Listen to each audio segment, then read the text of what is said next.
बोले भगवान सत्यनारायण की जय। शास्त्रों में बताया गया है कि सत्यनारायण व्रत कथा का पठन एवं श्रवण करने से व्यक्ति को 1000 यज्ञ करने के बराबर पुण्य फल की प्राप्ति होती है। सत्यनारायण भगवान व्रत कथा में भगवान विष्णु के सत्य स्वरूप के बारे में बताया गया है। इस व्रत का श्रवण करने से घर में सुख समृद्धि का वास होता है और भगवान विष्णु की कृपा सभी पर बनी रहती है। आइए अब शुरू करते हैं भगवान श्री सत्यनारायण की व्रत कथा का पहला अध्याय। एक समय की बात है, नैमिषारण्य तीर्थ में शौनकादि 88,000 ऋषियों ने श्री सूत जी से पूछा, हे प्रभु, इस कलयुग में वेद विद्या रहित मनुष्य को प्रभु भक्ति किस प्रकार मिल सकती है तथा उनका उद्धार कैसे होगा? हे मुनि श्रेष्ठ, कोई ऐसा तप बताइए जिससे थोड़े समय में ही पुण्य मिले और मन वांछित फल भी मिल जाए। इस प्रकार की कथा सुनने की हम इच्छा रखते हैं। सर्वशास्त्रों के ज्ञाता सूत जी बोले, हे वैष्णवों में पूज्य, आप सभी ने प्राणियों की हित की बात पूछी है, इसलिए मैं एक ऐसे श्रेष्ठ व्रत को आप लोगों को बताऊंगा जिसे नारद जी ने लक्ष्मी नारायण से पूछा था और भगवान विष्णु ने मुनि श्रेष्ठ नारद जी से कहा था। आप सब भी इसको ध्यान पूर्वक सुनिए। एक समय की बात है, योगीराज नारद जी दूसरों के हित की इच्छा लिए अनेकों लोकों में घूमते हुए मृत्यु लोक में आ पहुँचे। यहाँ उन्होंने अनेक योनियों में जन्मे प्राय सभी मनुष्य को अपने कर्मों द्वारा अनेकों दुखों से पीड़ित देखा। उनका दुख देख नारद जी सोचने लगे कि कैसा यत्न किया जाए जिसके करने से निश्चित रूप से मानव के दुखों का अंत हो जाए। इसी पर विचार करते हुए वह विष्णु लोक में गए। वहाँ नारद जी देवों के ईश नारायण जी की स्तुति करने लगे, जिनके हाथों में शंख, चक्र, गदा और पद्य थे, गले में वरमाला थी। स्तुति करते हुए नारद जी बोले, हे भगवान, आप अत्यंत शक्ति से संपन्न हैं, मन तथा वाणी भी आपको नहीं पा सकती। आपका आदि, मध्य तथा अंत नहीं है। निर्गुण स्वरूप सृष्टि के कारण भक्तों के दुख को दूर करने वाले हैं। आपको मेरा नमस्कार। नारद जी की स्तुति सुनकर भगवान विष्णु बोले, हे मुनिश्रेष्ठ, आपके मन में क्या बात है? आप यहाँ पर किस काम के लिए आए हैं, उसे निसंकोच कहिए। इस पर नारद मुनि बोले कि मृत्युलोक में अनेक योनियों में जन्मे मनुष्य अपने कर्मों के द्वारा अनेक दुख से दुखी हो रहे हैं। हे नाथ, आप मुझ पर दया रखते हैं तो बताइए कि वे मनुष्य थोड़े से ही प्रयास से अपने दुखों से कैसे छुटकारा पा सकते हैं। श्री हरि बोले, हे नारद, मनुष्य की भलाई के लिए तुमने बहुत अच्छी बात पूछी है, जिसके करने से मनुष्य मोह से छूट जाता है। वह बात मैं तुमसे कहता हूँ, उसे ध्यान पूर्वक सुनो। स्वर्गलोक व मृत्युलोक दोनों में एक दुर्लभ उत्तम व्रत है जो पुण्य देने वाला है। आज प्रेमवश होकर मैं तुमसे कहता हूँ, श्री सत्यनारायण भगवान का यह व्रत विधान पूर्वक करके मनुष्य तुरंत ही यहाँ पर सुख भोग कर मरने पर मोक्ष पाता है। श्री हरि के वचन सुन नारद जी बोले कि उस व्रत का क्या फल है और उसका विधान क्या है।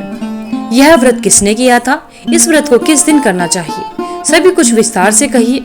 नारद जी की बात सुनकर श्री हरि बोले, दुख व शोक को दूर करने वाला, यह सभी स्थानों पर विजय दिलाने वाला है। मानव को भक्ति व श्रद्धा के साथ शाम को श्री सत्यनारायण की पूजा धर्म परायण होकर ब्राह्मणों व बंधुओं के साथ करनी चाहिए। भक्ति भाव से ही नैवेद्य, केले का फल, घी, दूध और गेहूं का आटा सवाया ले। गेहूं के स्थान पर साठी का आटा, शक्कर, गुड़ लेकर व सभी भक्षण योग्य पदार्थों को मिलाकर भगवान श्री सत्यनारायण का भोग लगाएं। ब्राह्मणों सहित बंधु बांधवों को भी भोजन कराएं। उसके बाद स्वयं भोजन करना चाहिए। भजन कीर्तन के साथ भगवान की भक्ति में लीन हो जाए। इस तरह से सत्यनारायण भगवान का यह व्रत करने पर मनुष्य की सभी इच्छाएं पूरी हो जाती हैं। इस कली काल अर्थात कलयुग में मृत्युलोक में मोक्ष का यही एक सरल उपाय बताया गया है। श्री सत्यनारायण व्रत कथा का पहला अध्याय संपूर्ण होता है। बोले श्री सत्यनारायण भगवान की जय। आइए भक्तजनों, अब सुनते हैं सत्यनारायण भगवान की व्रत कथा का दूसरा अध्याय। श्री सूत जी बोले, हे ऋषियों, जिसने पहले समय में इस व्रत को किया था उसका इतिहास कहता हूँ, सभी ध्यान पूर्वक सुनो। सुंदर काशीपुरी नगरी में एक अत्यंत निर्धन ब्राह्मण रहा करता था। भूख प्यास से परेशान वह धरती पर घूमता रहता था। ब्राह्मणों से प्रेम करने वाले भगवान ने एक दिन ब्राह्मण का वेश धारण करके उसके पास जाकर पूछा, हे विप्र, नित्य दुखी होकर तुम यहाँ से वहां क्यों घूमते हो? गरीब ब्राह्मण बोला, मैं निर्धन ब्राह्मण हूँ, भिक्षा के लिए धरती पर घूमता हूँ।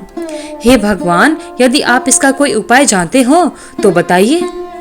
वृद्ध ब्राह्मण कहता है कि सत्यनारायण भगवान मनोवांछित फल देने वाले हैं, इसलिए तुम उनका पूजन करो। इसे करने से मनुष्य सभी दुखों से मुक्त हो जाता है। बूढ़ा ब्राह्मण बनकर आए सत्यनारायण भगवान उस निर्धन ब्राह्मण को व्रत का सारा विधान बताकर अंतर्ध्यान हो जाते हैं। ब्राह्मण मन ही मन सोचने लगा कि जिस व्रत को वृद्ध ब्राह्मण करने को कहकर गया है, मैं उसे जरूर करूंगा। यह निश्चय करने के बाद उसे रात में नींद नहीं आई। वह सवेरे उठकर सत्यनारायण भगवान के व्रत का निश्चय कर भिक्षा के लिए चला गया। उस दिन निर्धन ब्राह्मण को भिक्षा में बहुत सा धन मिला, जिससे उसने बंधु बांधवों के साथ मिलकर श्री सत्यनारायण भगवान का व्रत संपन्न किया। भगवान सत्यनारायण का व्रत संपन्न करने के बाद वह निर्धन ब्राह्मण सभी दुखों से छूट गया और अनेक प्रकार की संपत्तियों से युक्त हो गया। उसी समय से यह ब्राह्मण हर माह इस व्रत को करने लगा। इस तरह से सत्यनारायण भगवान के व्रत को जो मनुष्य करेगा वह सभी प्रकार के पापों से छूटकर मोक्ष को प्राप्त होगा। जो मनुष्य इस व्रत को करेगा वह भी सभी दुखों से मुक्त हो जाएगा। सूत जी बोले कि इस तरह से नारद जी से नारायण जी का कहा हुआ श्री सत्यनारायण व्रत को मैंने तुमसे कहा, मैं अब और क्या कहूँ। ऋषि बोले, हे मुनिवर, संसार में उस विप्र से सुनकर और किस किस ने इस व्रत को किया, हम सब इस बात को सुनना चाहते हैं। इसके लिए हमारे मन में श्रद्धा का भाव है। सूत जी बोले, हे मुनियों, जिसने इस व्रत को किया वे सब सुनो।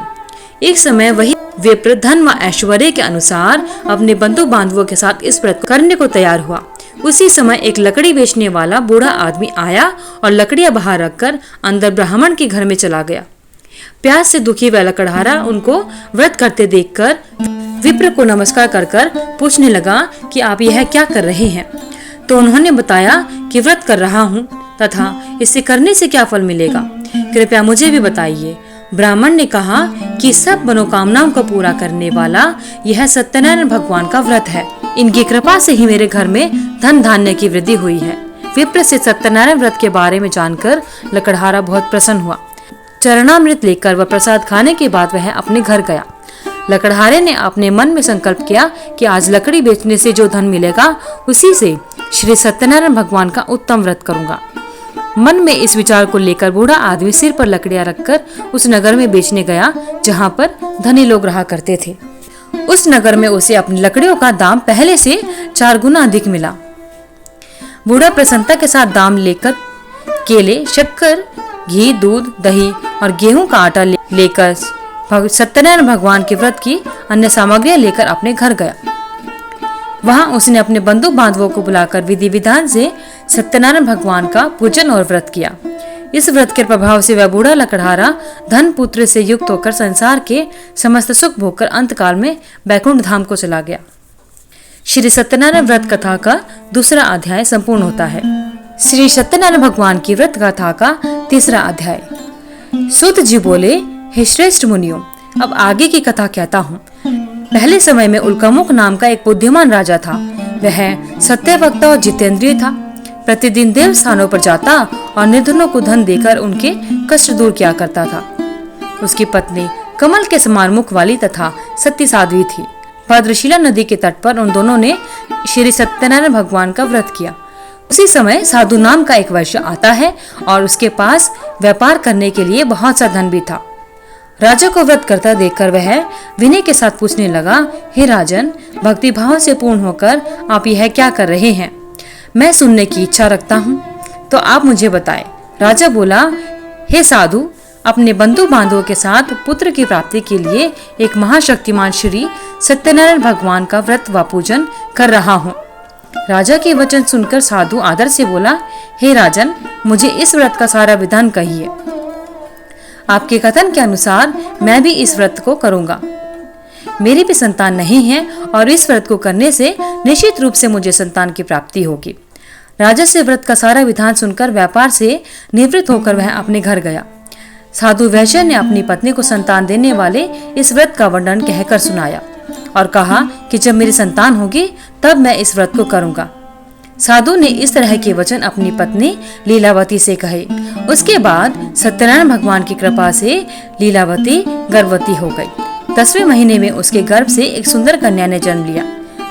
वह दिनों दिन ऐसे बढ़ने लगी जैसे शुक्ल पक्ष का चंद्रमा बढ़ता है। माता पिता ने अपनी कन्या का नाम कलावती रखा। एक दिन लीलावती ने मीठे शब्दों में अपने पति को याद दिलाया कि आपने भगवान सत्यनारायण के जिस व्रत को करने का संकल्प किया था उसे करने का समय अब आ गया है। आप इस व्रत को करिए। साधु बोला कि हे प्रिय, इस व्रत को मैं उसके विवाह पर करूंगा। इस प्रकार अपनी पत्नी को आश्वासन देकर वह नगर को चला गया। कलावती पिता के घर में रहकर वृद्धि को प्राप्त हुई। साधु ने एक बार नगर में अपनी कन्या को सखियों के साथ देखा तो तुरंत ही दूत को बुलाया और कहा, मेरी कन्या के योग्य वर देखकर आओ। साधु की बात सुनकर दूत कंचन नगर में पहुंचा और वहां देखभाल कर लड़की के सुयोग्य वाणिक पुत्र को ले आया। सुयोग्य लड़के को देखकर साधु ने बंधु बांधवों को बुलाकर अपनी पुत्री का विवाह उसके साथ कर दिया। लेकिन दुर्भाग्य की बात ये थी कि साधु ने अभी भी भगवान श्री सत्यनारायण का व्रत नहीं किया। इस पर श्री सत्यनारायण भगवान क्रोधित हो गए और श्राप दिया कि साधु को अत्यधिक दुख मिले। अपने कार्य में कुशल साधु बनिया जमाई को लेकर समुद्र के पास स्थित होकर रत्नासारपुर नगर में गया। वहां जाकर दामाद ससुर दोनों मिलकर चंद्रकेतु राजा के नगर में व्यापार करने लगे। एक दिन भगवान श्री सत्यनारायण की माया से एक चोर राजा का धन चुराकर भाग रहा था। उसने राजा के सिपाहियों को पीछा करते देख चुराया हुआ धन वहां रख दिया जहां पर साधु अपने जमाई के साथ रुका हुआ था। राजा के सिपाहियों ने साधु वैश्य के पास राजा का धन पड़ा देखा तो वह ससुर जमाई दोनों को बांधकर प्रसन्नता के साथ राजा के पास लेकर गए और कहा कि हम उन दोनों चोरों को ले आए हैं, आप आगे की कार्यवाही कीजिए। राजा की आज्ञा से उन दोनों को कठिन कारावास में डाल दिया गया और उनका सारा धन भी उनसे छीन लिया गया। श्री सत्यनारायण भगवान के श्राप से साधु की पत्नी भी बहुत दुखी हुई। घर में जो धन रखा था उसे चोर चुरा कर ले गए। शारीरिक तथा मानसिक पीड़ा व भूख प्यास से अति दुखी हो अन्न की चिंता में कलावती ब्राह्मण के घर गई। वहां उसने श्री सत्यनारायण भगवान का व्रत होते देखा। फिर कथा भी सुनी। वह प्रसाद ग्रहण कर रात को घर वापस आई। माता ने कलावती से पूछा कि हे पुत्री, अब तक तुम कहाँ थी? तुम्हारे मन में क्या है? कलावती ने अपनी माता से कहा कि हे माता, मैंने एक ब्राह्मण के घर में श्री सत्यनारायण भगवान का व्रत देखा है। कन्या के वचन सुनकर लीलावती भगवान के पूजन की तैयारी करने लगी। लीलावती ने परिवार व बंधुओं सहित श्री सत्यनारायण भगवान का पूजन किया और उनसे वर मांगा कि मेरे पति तथा जमाई शीघ्र घर आ जाए। साथ ही यह भी प्रार्थना की कि हम सबका अपराध क्षमा करे। श्री सत्यनारायण भगवान इस व्रत से संतुष्ट हो गए और राजा चंद्रकेतु को सपने में दर्शन देकर कहा कि हे राजन, तुम उन दोनों वैश्यों को छोड़ दो और तुमने उनका जो धन लिया है उसे भी वापस कर दो।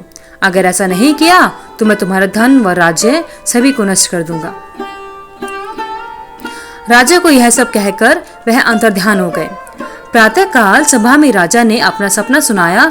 फिर बोले कि वणिक पुत्रों को कैद से मुक्त कर दो और सभा में लेकर आओ। दोनों ने आते ही राजा को प्रणाम किया। राजा मीठी वाणी में बोला कि हे महानुभावों, भाग्यवश कठिन दुख तुम्हें प्राप्त हुआ है, लेकिन अब तुम्हें कोई भय नहीं है। ऐसा कहकर राजा ने उन दोनों को नए वस्त्र और आभूषण पहनाए और जितना धन उनका लिया था उससे दोगुना धन उनको वापस दे दिया और दोनों वैश्य अपने घर को चल दिए। श्री सत्यनारायण व्रत कथा का 3रा अध्याय संपूर्ण होता है। बोले श्री सत्यनारायण भगवान की जय। आइए अब सुनते हैं श्री सत्यनारायण भगवान की व्रत कथा का 4था अध्याय। सूत जी बोले, वैश्यों ने मंगलाचार कर अपनी यात्रा आरंभ की और अपने नगर की ओर चल दिए। उनके थोड़ी दूर जाने पर एक दंडी वेशधारी श्री सत्यनारायण ने उनसे पूछा कि हे साधु, तेरी नाव में क्या है? अभिवाणी वणिक हंसता हुआ बोला, हे दंडी, आप क्यों पूछते हो? क्या धन लेने की इच्छा है? मेरी नाव में तो बेल व पत्ते भरे हुए हैं। वैश्य के कठोर वचन सुनकर भगवान बोले, तुम्हारा वचन सत्य हो। दंडी ऐसे वचन कहकर वहां से दूर चले गए। कुछ दूर जाकर समुद्र के किनारे बैठ गए।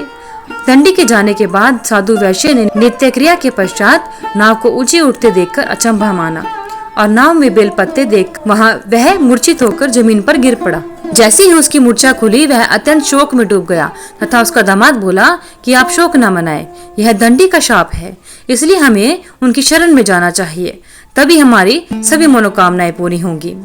दामाद की बात सुनकर वह दंडी के पास पहुंचा और अत्यंत भक्ति भाव नमस्कार कर कर बोला, मैंने आपसे जो असत्य वचन कहे थे उसके लिए मुझे क्षमा कर दे। ऐसा कहकर महान शोकातुर होकर रोने लगा। तब दंडी भगवान बोले, हे वणिक पुत्र, मेरी आज्ञा से बार बार तुम्हें दुख प्राप्त हुआ है, तू मेरी पूजा से विमुख हुआ।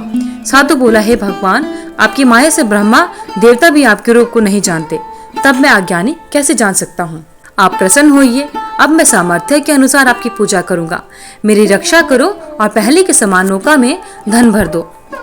साधु वैश्य के भक्ति पूर्वक वचन सुनकर भगवान प्रसन्न हो गए और उसकी इच्छा के अनुसार वरदान देकर अंतर्ध्यान हो गए। ससुर जमाई जब नाव पर आए तो नाव धन से भरी हुई थी। फिर वहीं अपने अन्य साथियों के साथ श्री सत्यनारायण भगवान का पूजन कर अपने नगर को चल दिए। जब नगर के नजदीक पहुंचे तो दूत को घर पर खबर करने के लिए भेज दिया। दूत साधु की पत्नी को प्रणाम कर कहता है कि मालिक अपने दामाद के सहित नगर के निकट आ गए हैं। दूत की बात सुनकर साधु की पत्नी लीलावती ने बड़े हर्ष के साथ सत्यनारायण भगवान का पूजन कर अपनी पुत्री कलावती से कहा कि मैं अपने पति के दर्शन को चाहती हूँ, तू कार्य पूर्ण कर शीघ्र आ जा। माता के ऐसे वचन सुनकर कलावती जल्दी में प्रसाद छोड़कर अपने पति से मिलने चली गई। प्रसाद की अवज्ञा के कारण श्री सत्यनारायण भगवान रुष्ट हो गए और नाव सहित उसके पति को पानी में डुबो दिया। कलावती अपने पति को वहां ना पाकर रोती हुई जमीन पर गिर गई। नौका को डूबा हुआ देख व कन्या को रोता देखकर साधु दुखी होकर बोला कि हे प्रभु, मुझसे तथा मेरे परिवार से जो भूल हुई है उसे क्षमा करें। साधु के ऐसे वचन सुनकर श्री सत्यनारायण भगवान प्रसन्न हो गए और आकाशवाणी होती है कि हे साधु, तेरी कन्या मेरे प्रसाद को छोड़कर आई है, इसलिए उसका पति अदृश्य हो गया है। यदि वह घर जाकर प्रसाद खाकर वापस आती है तो इसका पति अवश्य मिल जाएगा। ऐसी आकाशवाणी सुनकर कलावती घर पहुंचकर प्रसाद खाती है और फिर आकर अपने पति के दर्शन करती है।